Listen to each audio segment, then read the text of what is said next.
Selamat datang kembali di mata kuliah teori risiko 3. Kita akan lanjutkan pembahasan kita, yaitu mengenai empirical credibility dengan pendekatan Bullman-Straub non-parametric. Nah, kemarin kita belajar tentang Bullman non-parametric approach, sekarang kita perumum menjadi Bullman-Straub non-parametric approach. Nah, sama seperti setting minggu lalu atau pada kuliah sebelumnya, di sini misalkan ada R polis ya, dan masing-masing polis ini terdapat NI data ya.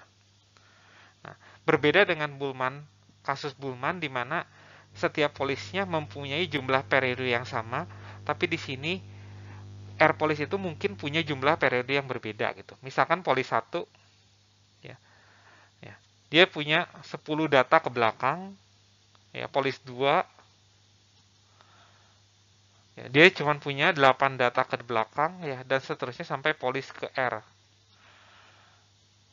Ya, mungkin ini punya 12 data ke belakang. Nah, walaupun mereka punya jumlah polis yang berbeda-beda, tapi biasanya polis yang terakhir itu adalah di tahun yang sama gitu. Jadi walaupun ini polis ke-10-nya itu misalkan di tahun 2019, nah kita mau prediksi tahun 2020. Nah, ini polis ke-8-nya juga sama di tahun 2019, ini 19. Jadi kesemuanya itu dipakai untuk memprediksi tahun yang sama di masa depan gitu. Jadi starting point-nya yang berbeda ya, ininya yang berbeda-beda. Nah, kemudian setting yang kedua itu XIJ itu adalah rata-rata ya. Jadi setiap ini nih, setiap X11, X21 itu tuh adalah rata-rata dari besar atau banyak klaim pada polis ke I dan periode ke J. Atau dengan kata lain, di dalam X11 ini tuh ada banyak-banyak polis gitu, dan seterusnya. Ada banyak polis sebanyak MIJ. Nah, rata-rata ini itu adalah X11. Nah, semoga cukup jelas ya. Kita akan lanjutkan. Selanjutnya kita asumsikan XIJ bersyarat theta I itu saling bebas ya. Dan PDF-nya itu adalah ini ya. FXIJ bersyarat theta I dalam kurung X bersyarat theta I ya. Dengan min-nya ini ya. Min-nya mu theta I dan variansinya ini ya. Nah, ini bisa kita buktikan dan bahkan kita udah pernah buktikan dulu ya. Nah, kemudian saya ingin mendefinisikan MI. MI itu adalah jumlah dari setiap MIJ gitu. Jadi karena ini indeksnya tuh I, berarti ini tuh lagi ngomongin polis ke I. Berarti kita jumlahkan semua MIJ ya untuk J dari 1 sampai NI. Nah, kemudian saya definisikan M, yaitu adalah jumlah dari setiap MI ya. Berarti I-nya jalan-jalan dari 1 sampai banyaknya polis itu ada R. Gitu. Nah, ini bisa kita pecah ya. Jadi ada 2 sigma ya, I dari 1 sampai R, kemudian dari J dari 1 sampai NI. Itu adalah MIJ. Tapi ini jarang sekali saya pakai, saya lebih sering pakai yang ini. Nah, kemudian kita definisikan berikut, X bar I, ya ini karena ada indeks I lagi-lagi, berarti ini tuh adalah rata-rata dari polis ke I sepanjang periode. Gitu. Jadi adalah rata-rata terbobot, ya berarti harus dibagi dengan MI dulu. Ini J dari 1 sampai NI ya. MIJ dikali XIJ. Dan yang terakhir, X bar itu adalah rata-rata dari X bar I ya. Berarti 1/M ya, rata-rata terbobot dari X bar I. Karena setiap X bar I kan punya bobot yang beda-beda tergantung dari exposure-nya ya. Sampai R, nah ini MI dikalikan X bar I. Nah, semoga cukup jelas. Nggak usah dihafal ya, ini harusnya bisa dimengerti dengan mudah.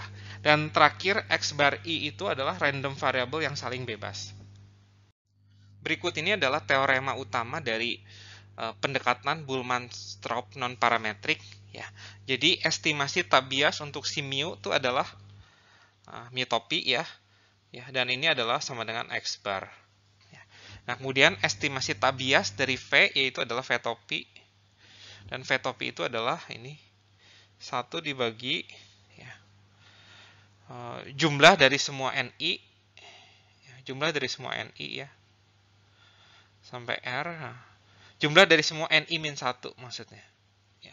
Nah, dikali adalah I dari 1 sampai R rata-rata terbobot. Jadi seolah-olah ini tuh adalah rata-rata terbobot dari VI topi ya. Dan VI topinya itu adalah seolah-olah kayak sampel standar deviasi dari setiap polis ya. Jadi ini NI-1 sigma MIJ X IJ min X per I kuadrat ya. Jadi ini seolah seperti sampel standar deviasi dari setiap polis ini. Ini J ya, dari 1 sampai NI. Nah, semoga cukup jelas. Nah, kemudian yang terakhir, estimasi tabias dari A, yaitu adalah atopi. Ya. Yang formulanya cukup panjang ya. M dikalikan M kuadrat dikurangin, nah ini jumlah dari setiap MI, jumlah kuadrat dari setiap MI. Ya, I dari 1 sampai R. Nah ini dikalikan, itu adalah rata-rata terbobot dari selisih antara XI dikurangin X bar dikuadratkan ya. Ini berarti I jalan 1 sampai R. Ya. Nah dikurangin ini ya, V. R-1 V ya. V topi. Nah, ini adalah formula untuk atopi, V topi dan mu topi yang akan kita buktikan bahwa mereka itu adalah estimasi tabias dari mu, V dan A. Nah, kita akan buktikan teorema tersebut. Nah, statement yang pertama tidak terlalu susah ya. Kita akan buktikan ekspektasi dari mu topi itu adalah mu ya. Nah, yang pertama-tama kita tahu bahwa ekspektasi XIJ bersyarat theta itu adalah mu dan ekspektasi dari XIJ itu adalah mu. Nah, berarti sekarang saya akan tulis ekspektasi dari mu topi. Nah, mu topi itu adalah rata-rata dari setiap XI, X bar I ya, rata-rata berbobot gitu. MI dikali X bar I. Ya, nah ini ya indeksnya tuh I ya. I-nya dari 1 sampai R ya. Nah, tapi karena ekspektasi itu linear ya, sebuah fungsi linear, kita bisa masuk ya seperti biasa ekspektasi dari X bar I. Nah, ini I.